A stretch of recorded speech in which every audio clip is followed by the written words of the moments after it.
Osio Nagadu. Hello, everyone, and welcome to our series, Community Voices for Health.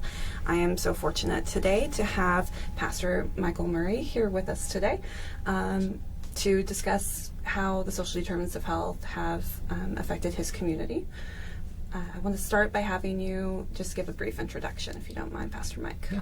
Mike Murray, I'm pastor at First Baptist Church in Tahlequah, Oklahoma, and served here almost 3 years now, and have really enjoyed this community and enjoying the people, getting to know them, and just be a part of all the good things that are happening in Tahlequah. Great. Well, I'm a Tahlequah girl, so I'm a little proud too. So we'll just dive right in. So after watching the Social Determinants of Health primer, what were your first thoughts about your community and the effects the social determinants of health have had on it? Okay.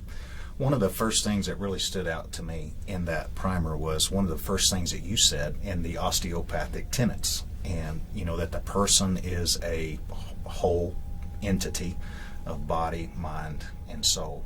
And I thought, from a theological standpoint, that it's a trichotomy, basically, body, mind, and soul.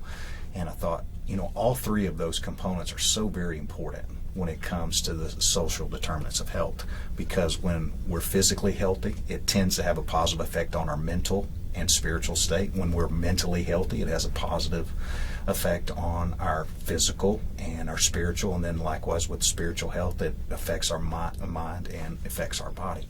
And so I thought that was that was one of the real things that stood out, and to see how important it is for all the different entities within our community to be working together, doing their part in the area where they have skill and training, and doing our part to be sure that our community is physically healthy, mentally healthy, spiritually healthy. And when all three of those things are working in collaboration with one another, it makes for healthier communities, it makes for stronger communities, and and it seems like in Tahlequah we have all three components of that.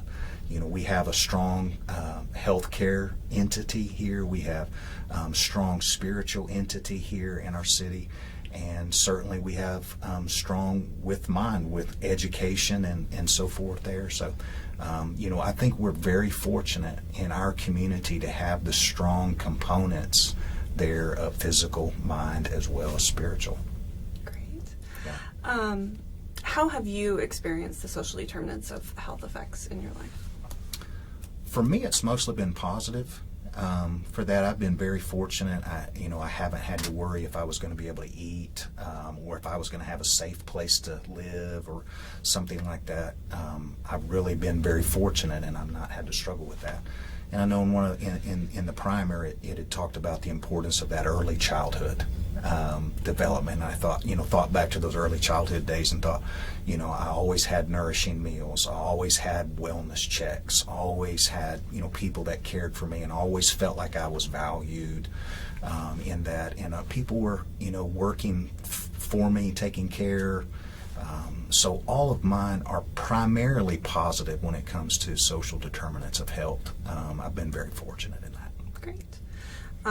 Well, how about maybe in your family, friends, colleagues? Have you seen good, bad, all the above?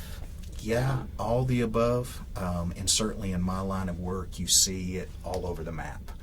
So, we see people who, really struggle with food security, or people that maybe don't have the best place in order to live and to be protected in that sense. And sometimes you have it where, socially people are treated differently because of whatever reason than they might be treated somewhere else. So really seeing it all over the map. I mean, personally, my family, I think has primarily been positive in that, and grateful for that. Most of my colleagues the same way. But there certainly has been, you deal with people. I encounter people every day who it's different. There's insecurity when it comes to food, and so trying to make sure that those needs are met. Their home or living situation may not be ideal, and trying to see, hey, how can we help and be a part of that. So my personal experience and my family's experience has primarily been positive, but we we deal with so many situations that are not as fortunate as that. So how have you and your community worked to address that? Well, we have been very intentional about making sure that we prioritize the essential needs in people's lives, and to know that if somebody's hungry, that the greatest need in their life at that moment is for food. If someone, is cold, the greatest need in their life at that moment is warmth. They need to be taken care of. And so we've tried to be on the front lines as much as we can to be sure that those essential needs are met in people's lives, to be sure that if a person or a family needs shelter, that we can help them to procure that. If they need nourishment, that we can help them procure that. And, just through the years I've had to deal with so many various things from natural disasters and things like that, and helping people in those settings has been very valuable, and then you just see the continual need that goes on in your community, and you try to help with that, because that's a very necessary thing for people's primary needs to be met. All right. What would you want the larger community, say the state of Oklahoma, or even if you could talk to the President of the United States, what would you want them to know about the importance of the social determinants of health? I would want them to know that it is incredibly important that we work together and collaborate. No one is an expert in every field. I have a lot of experience and training from a spiritual standpoint, but not from a physical standpoint.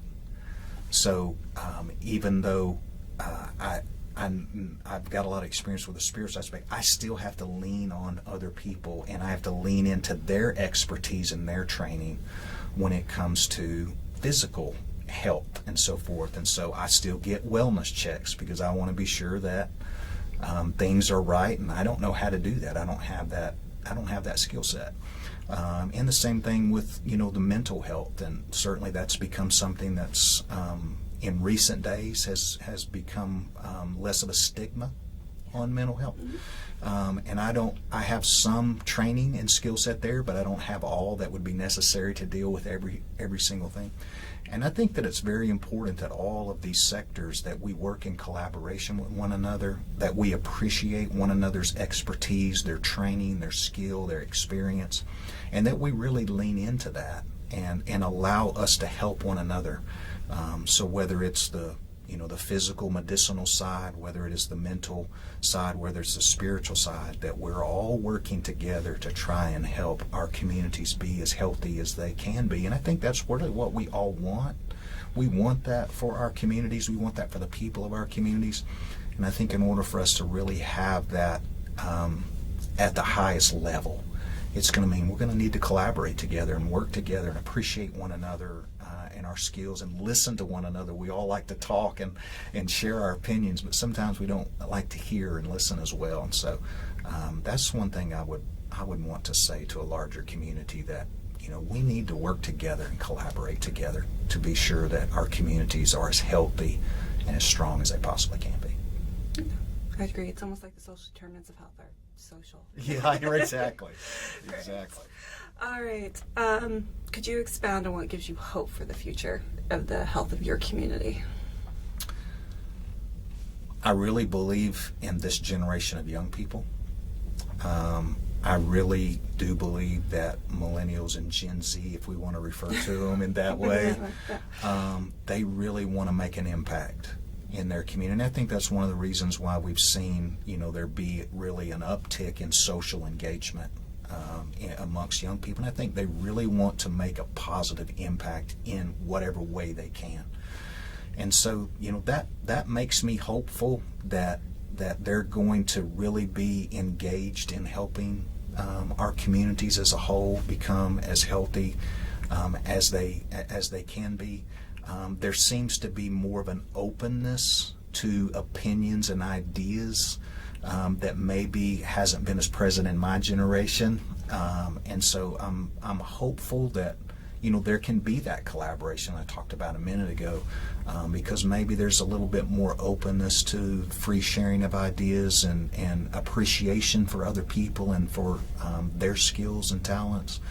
So that certainly gives me hope. And then from our community specifically, hopeful because there is such a strong presence. There's a strong healthcare presence in our community. There's a strong education presence in our community, and there's also a strong spiritual presence in our community through the churches and ministries. And the fact that we have everything in place right now that we need, and if we will collaborate and really work together and appreciate what one another can do and their benefit to our community, I really think that it can make a significant positive difference in our community as we do that. We have all the tenets that we need. We have them. It's just us working together to make sure it happens. And I'm optimistic that can happen. Great. Yeah. All right. I think we have a little bit of time left, so anything else you want to add? Okay.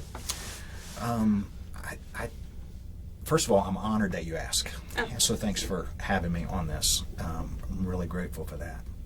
But, even watching the primer, I think it's interesting that we've come to the place where we've understood that, there are things that lead to the health of our community, and so many societal things that are going on in somebody's, maybe it's their family of origin, maybe it's, the sense of security that they have, maybe it's, do they feel valued as an individual? All those things play a component in these social determinants of health.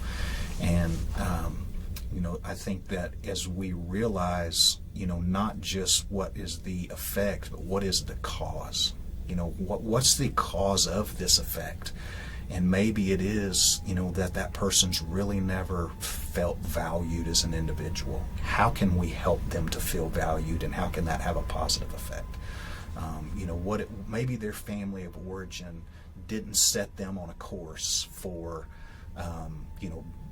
success when it comes to health.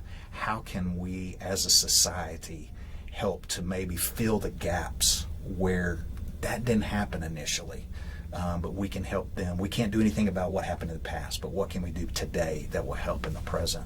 So, just grateful that, that these things are being brought to the forefront, and to know that sometimes there's more to the story than what meets the eye, and to be able to see beyond what we can just see in the present. And how can we help fill in those gaps that might be there that has led to maybe some unhealthy choices or unhealthy lifestyles or whatever the case is, but to help people make those positive steps toward physical health, mental health, spiritual health. Well, Wadon. So in Cherokee, it's thank you, but also means you've made me smile. So thank you, you've made me smile, Pastor Mike. Thank you. What a great interview. What some great insights. And we appreciate you taking the time and speaking with us today. Thank you for having me. Really honored to be here. All right. Thanks. Shake hands. Yes. Yes. Yeah, that's